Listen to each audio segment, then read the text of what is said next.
While governments are not famous for honesty, these past few years have been a master class in economic gaslighting, a clown parade of lies. On inflation, first it was transitory, then it got a downgrade to temporary. Finally, with inflation hitting 8.9% last year, Jerome Powell gave up, admitting with a sheepish grin that, quote, "We now understand better how little we understand about inflation." Now, you might ask why we didn't shut down the Fed at that point. Next, the gaslights moved on to the economy. First, Joe Biden told us it was strong as hell, while munching a waffle cone, the media helpfully added. Then the downgrade to a possibility of a slowdown. That too became, quote, "a path to a soft landing," courtesy of Jerome Powell. Now, Chicago Fed President Austin Goolsbee, a former chair of the CEA, the top economics post in the administration, recently admitted, quote, "We are trying to figure out where we are in this business cycle." So, for those following along at home, they don't understand inflation, and they are trying to figure out the rest of the economy. Well, the economy did figure it out, delivering a 2008-style bank collapse combined with 1970s inflation, which is now turning into 1970s stagflation, all combined with levels of household and, of course, government debt that we have not seen in almost a century. If that is a soft landing, I would hate to see what's hard. A meteor strike, perhaps, a nuclear war, not as far-fetched as you might think. Finally, there is good old Janet Yellen. With major banks falling like dominoes, Janet reassured the American public that, quote, "the U.S. banking system remains sound."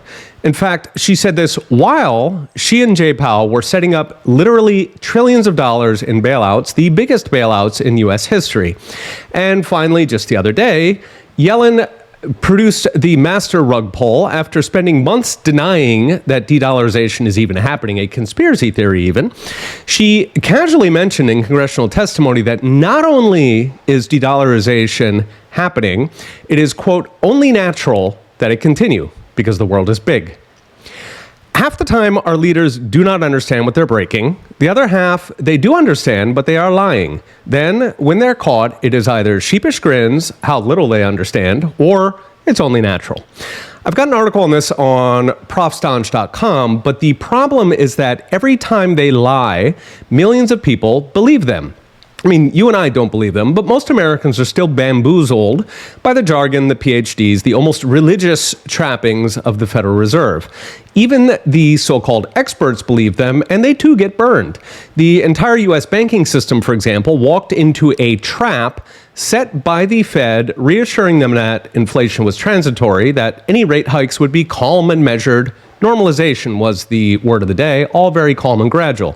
In fact, the Fed sucker punched banks with the most savage rate hikes in 50 years, gutting their balance sheets and sending them to insolvency. In the immortal words of Otter in Animal House, "You screwed up, you trusted us." Normal Americans, of course, did even worse. Had they known banks were going to collapse, had they known credit would dry up, had they known their job or their company would be sacrificed for the Fed's inflation, they could have prepared. Instead, they get lies until it breaks, and then they get lectures how it was only natural all along. Okay, we'll be watching. See you next time.